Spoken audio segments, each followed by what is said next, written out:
What's up, everybody? Thanks as always for supporting the show. It would mean a lot to me if you would take a second to scroll down and hit that subscribe button to the Hoops Tonight YouTube channel, and then follow me on social media on TikTok, Instagram, and Twitter so you guys don't miss any of our content over the course of this season. All right, let's talk some basketball. So the Cavs really dominated the Suns early in this game. Phoenix came out in a really deep drop coverage with Jusuf Nurkic, and their guards just weren't really sharp chasing over the top of screens. Again, when we talk about the pick and roll coverages is like a bracket. That's usually the analogy that I use, in the sense that your on-ball guy is the top half of the bracket and the screen defender is the bottom half of that bracket. And when you do a deep drop coverage, when you pull that side of the bracket further back, this side of the bracket has to be especially sharp. You have to be chasing over the top extremely well and applying a ton of back pressure, because if you do, you can force the guy to keep driving into where your screen defender is. But when you're sloppy at the point of attack and you're in a deep drop coverage, you're going to get killed. And Darius Garland absolutely torched them in the first half of this game, was killing them with pull-up three-point shooting. And then they brought in Drew Eubanks towards the end of the first quarter, and they put Bradley Beal on Darius Garland and started blitzing. And at that point, he was already in rhythm. So he beat Bradley Beal by rejecting his screen once again. When you bring the screen defender way up to the level, he has to pick a side of the screen. And so it becomes that much more important for the on-ball defender to not get beat the other way, because if you get beat the other way, you have no backside help. Beal got beat the other way once. There was a possession where they hard blitzed, and Darius Garland just hit a crazy drifting three along the right corner, because at that point he's just already in rhythm. Again, a lot of times we overlook what happens at the beginning of the game, it doesn't set the tone. If you allow a ball handler to get comfortable and confident, then even when you ratchet up the defensive intensity, that guy's already feeling good. That guy's already in rhythm. It's really hard to slow them down at that point. There was another play late first half where they lost Garland on a baseline out of bounds, where Eubanks, even though he was supposed to be up at the level blitzing, he was way far back in the lane on the baseline out of bounds. They just did a quick little dribble handoff with Damian Jones in the left corner. Darius Garland got another three. So just nowhere near good enough defensively to start this game. They found themselves down by 19 points. But then right around that middle of the second quarter, the Suns started to get going offensively. They really started to attack Georges Niang. And this is one of those things where having Devin Booker back has a bunch of positive effects down the roster. And it's not just having the ability to have another player, the quality of Devin Booker, to initiate offense. It affects the matchups down the court. It affects your off-ball spacing for actions that KD and Bradley Beal run, right? We're going to be talking a lot about that over the course of this show, but specifically as it pertains to them attacking Georges Niang, when you have Devin Booker out there, and Devin Booker and Bradley Beal are both going to draw a significantly tough perimeter defense type of assignment, right? In that situation, you just run out of bodies. And so the Cavs ended up opting to put Georges Niang on Kevin Durant straight up. And so KD was doing a lot of work on him in ISO. Any screening action where he would get switched, Kevin Durant would just point at Devin Booker or point at Bradley Beal and be go take him. And they were just literally taking turns just cooking Georges Niang on an island. To Georges Niang's credit, he was competing. He was really trying. He's overmatched in those specific situations. They were also having a lot of success with Spain pick and roll. This is an action that the Suns used to run a ton back in the Monty Williams era with Chris Paul. And it's different players, obviously, aside from Devin Booker, different coach now, but it's more or less the same concept. Again, it's just a ball screen, but you have a shooter come up to back screen the roll man's defender, the screen defender, as he's relocating to the top of the key, which opens up two different things. It opens up the lob pass, but it also makes it really difficult for the screen defender to get back and help protect the rim. And so they were having success with that as well. And then as they started to get going offensively, attacking Niang and scoring in ball screens, that triggered their defensive intensity. And then from there, they were able to regain control of the game after being down 19. They did a much better job on Darius Garland in the second half. They brought Jusuf Nurkic up into a high drop instead of a deep drop. That's where you're up at the level. contesting and then just rotating back as best as you can. And Nurkic was Nurkic, every time I watch him, he had a not his best game in this particular matchup, and they ended up closing with Eubanks instead just because of his foot speed and because Nurkic wasn't quite as sharp. But Nurkic made some defensive plays in this game in his drop coverage, especially at the start of the second half. And like, honestly, every time I watch Nurkic, I'm always impressed by just how much he tries to make plays defensively despite his lack of foot speed. But bringing him up to the level and then just much better on-ball defense helped them really cool off Darius Garland in the second half of this game.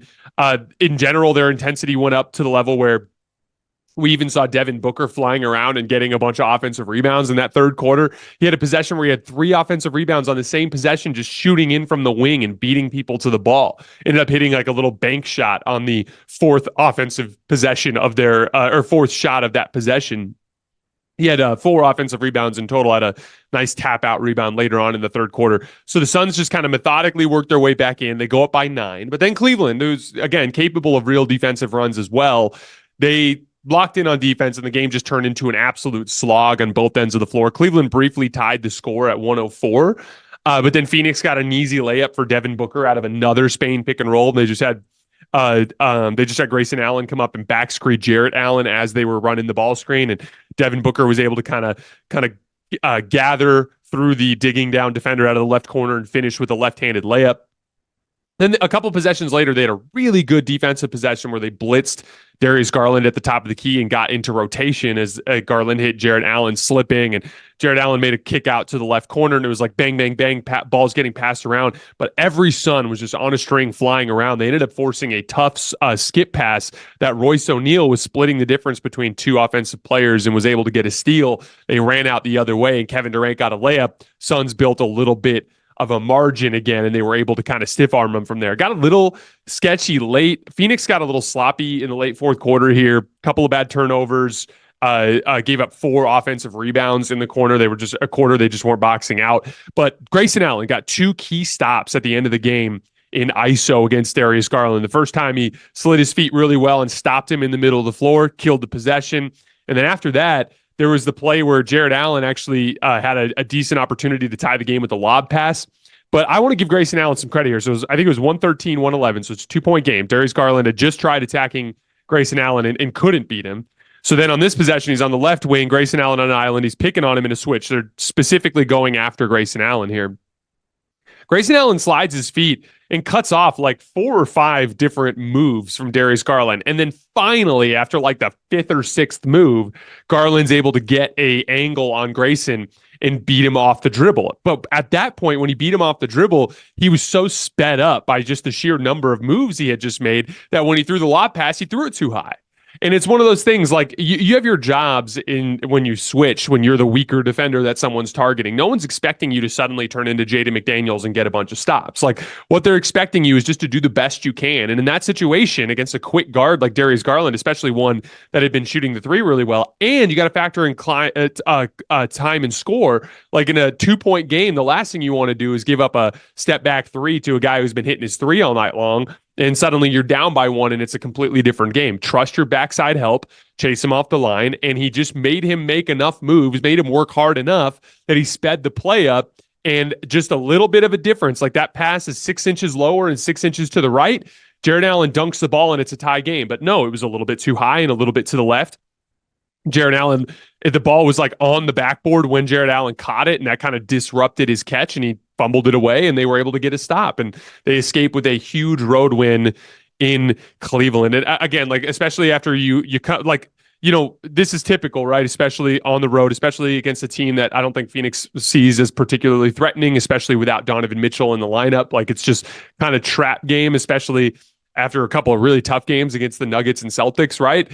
And you get slapped in the face early and you find yourself down big, but they methodically executed their way back into the game. And then they were able to close the game out in the fourth quarter, which obviously has been an issue for them at times this season. Major takeaways on the Suns front.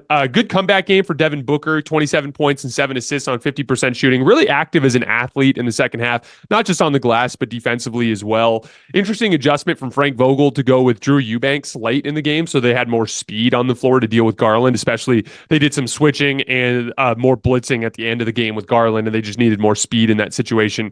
Kevin Durant still on an absolute heater. That's his fourth straight game with at least 35 points, barbecuing Georges Niang, like we were talking about. But again, one of the key things for Phoenix that I've been paying attention to, real defensive runs. We've seen that in the Denver matchup. We saw that even for stretches in the Celtics game.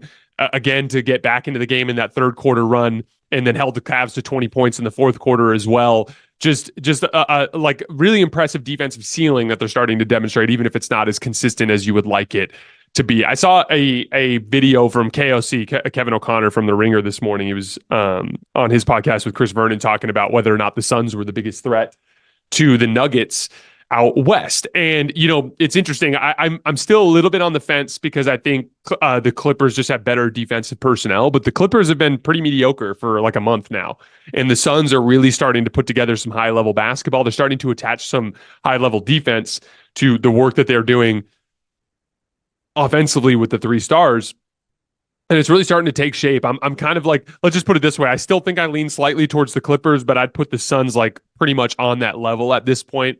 Really starting to believe in them. I think they have some good matchup advantages across the board. Again, specifically, like when KD is making his pull-up jump shot, he doesn't really get bothered that much by Aaron Gordon. It's just a question of whether or not he can make them. And then Yusuf Nurkic, just a big body that can actually bang with Jokic and cause him some issues down there. They are absolutely a threat. I'm just not quite sure if I'd put them on the same level as the Clippers.